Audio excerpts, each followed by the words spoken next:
Untuk kegiatan keempat, terakhir ini kita akan belajar tentang dilatasi atau perkalian. Jadi dilatasi ini merupakan transformasi geometri yang berupa perkalian untuk memperbesar atau memperkecil suatu objek geometri. Sebagai ilustrasi, di sini ada segitiga ABC dengan koordinat A adalah 2,1, koordinat B 4,1 dan koordinat C 4,4. Dalam dilatasi yang diperlukan selain objek dilatasi adalah pusat dilatasi. Jadi dilatasi ini dengan pusat titik O 0,0, kemudian faktor skala atau pengalinya. Nah, ketika bangun segitiga ABC ini dengan pusat 0,0 dilatasinya 1, maka bayangannya adalah sama dengan objek awalnya. Tetapi ketika faktor dilatasinya saya rubah menjadi 2, maka objeknya itu akan bertambah besar. Untuk koordinatnya, titik A yang semula 2,1 ketika didilatasi dengan faktor skala 2, maka koordinatnya menjadi 4,2, 2 kali 2, 1 kali 2. Kemudian untuk koordinat B, dia menjadi 8,2 dan koordinat C menjadi 8,8. Jadi ketika titik pusat dilatasi adalah 0,0, maka bayangannya itu nanti tinggal ditentukan dengan cara mengalihkan koordinat awal dengan faktor dilatasi. Kalau faktor dilatasinya 3, maka objek akan semakin besar. Koordinat A semula 2,1 menjadi 6,3, masing-masing dikali dengan 3. Koordinat B 4,1 menjadi 12,3. Dan C 4,4 menjadi 12,12. 4 kali 3, 4 kali 3. Nah, bagaimana kalau faktor dilatasinya semakin kecil? Kita geser ke sini.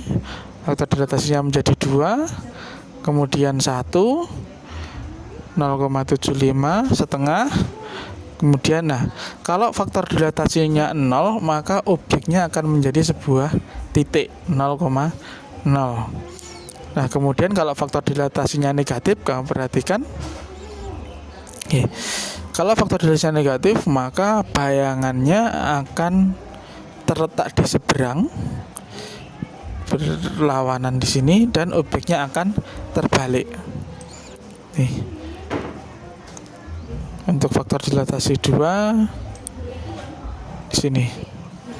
Titik A di sini, titik B aksennya di sini, titik C aksen di sini. Jadi bayangannya akan terbalik dan terletak di daerah lawan.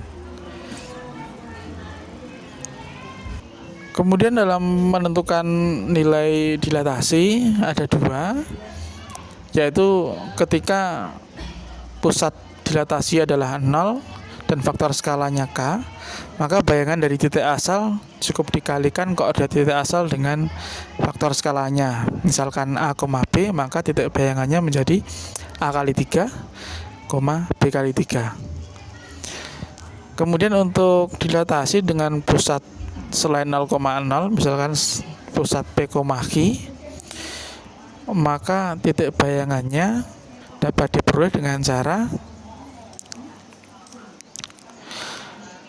koordinat titik asal yang depan A ini dikurangi dengan P ini koordinat titik pusat untuk yang bagian depan. Kemudian setelah dikurangi dikalikan dengan K. Setelah dikalikan dengan K, maka ditambah lagi dengan P. Nah, nanti akan menghasilkan koordinat titik bayangan untuk yang bagian depan. Sedangkan untuk yang belakang B ini dikurangi dulu dengan Q, kemudian dikali dengan K, kemudian ditambah lagi dengan Q. Nanti akan menghasilkan koordinat bayangan untuk bagian belakang. Oke, contoh di sini terdapat segitiga dengan segitiga. Baik, untuk contoh diketahui segitiga ABC dengan koordinat A 1,0, B 2,0 dan C 2,2. Segitiga ini akan dilatasi dengan pusat 0,0 faktor skala 3. Jadi seperti translasi ataupun transformasi yang lain, untuk transportasi suatu bidang itu kita cukup mentransformasikan masing-masing titik sudutnya. Jadi untuk koordinat A 1,0 dilatasi pusatnya O 0,0 dan faktor skala 3, maka cukup 1 dikali 3. Sini sama dengan 3. Kemudian 0 dikali 3, 0 kali 3 sama dengan 0. Bayangan titik sudutnya adalah A aksen dengan koordinat 30. Kemudian untuk titik B 2,0 dilatasi O 0,0 faktor skala 3, maka menjadi 6,0. Diperoleh dari 2 kali 3, 0 kali 3.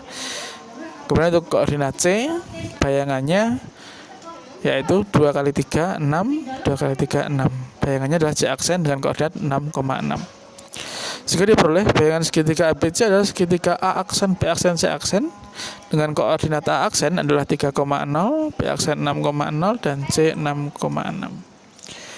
Oke, demikian tadi penjelasan berkaitan dengan dilatasi suatu bidang. Untuk soal dilatasi yang lain dapat kalian pelajari dari buku.